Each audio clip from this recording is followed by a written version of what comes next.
بسم الله الرحمن الرحيم.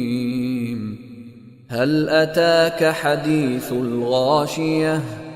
وجوه يومئذ خاشعة عاملة ناصبة تصلى نارا حامية تسقى من عين آنية ليس لهم طعام إلا من ضريع لا يسمن ولا يغني من جوع.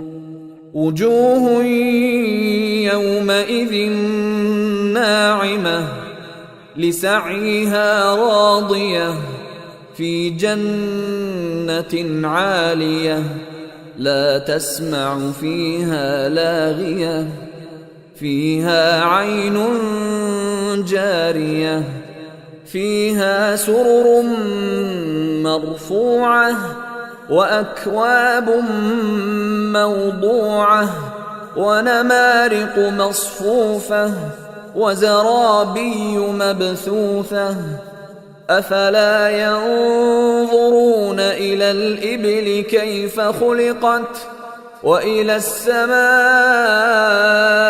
كيف رفعت وإلى الجبال كيف نصبت وإلى الأرض كيف سطحت فذكر إنما أنت مذكر لست عليهم بمسيطر إلا من تولى وكفر فيعذبه الله العذاب الأكبر.